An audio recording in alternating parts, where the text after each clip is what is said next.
बिना मैदाको शुद्ध गहुँको पिठोको फिनी रोटी ट्राई गर्दैछु। हेरौँ यसले रिजल्ट कस्तो देखाउँछ। कतिजनाले बनाउनु भएको छ गहुँको फिनी रोटी। यो हेर्दाखेरि अलिअलि कालो देखे पनि यो खाँदा भने एकदमै स्वादिष्ट हुन्छ।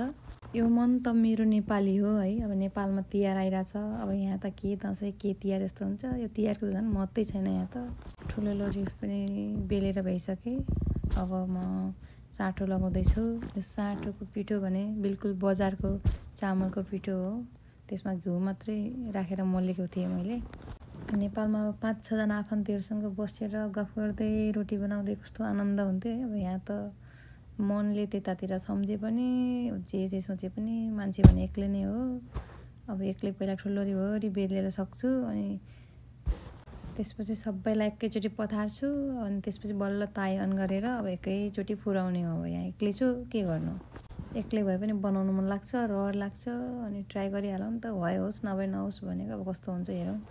गोला भने मैले सानो सानो नै बनाएँ। त्यति ठुलो गोला मन पर्दैन मलाई। ल अब म चाहिँ अब पठार्न सुरु गर्दैछु।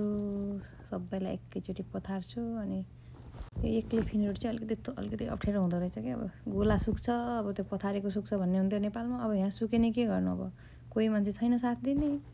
मलाई चाहिँ यसमा 2-3वटा भन्दा नि 3-4वटा चिराहरू पारेको मनपर्छ। चिरा चोराम हुन्छ नि त। ल फाइनल्ली रोटीको रिजल्ट आइसकेको छ। राम्रो भएछ कि छैन त्यसको। यो गहुँको पिठोको भएर अलिकति रातो देखे पनि मेरो विचारमा चाहिँ यो पर्फेक्ट बनेको छ। किनभने यो फुरेको छ मजाले, झुरुम गर्ने पनि भएको छ। योभन्दा अब यस्तै हो फिनी रोटी बन्ने भनेको। जति राम्रो बनाउँछु भने अब त्यो मैदाको बनायो भने अलिकति धेरै सेतो देखिने मात्रै हो। र मेरो रोटी पाकिसक्यो। अब सबैजनालाई ह्याप्पी तिहार। अब अमेरिकामा को हुनुहुन्छ। ल म रोटी खानको लागि निम्तो गरिसकेँ। अब मैले कतै पावर लानु छैन। मैले घरै खाएर सकाउने हो। पाइपर्ने जति आउनु होला। ल मेरो रोटी तयार भयो। झुरुम गर्ने यस्तरी मजाको रोटी बनेको छ। कहिले खाएर सक्ने यति धेरै रोटी।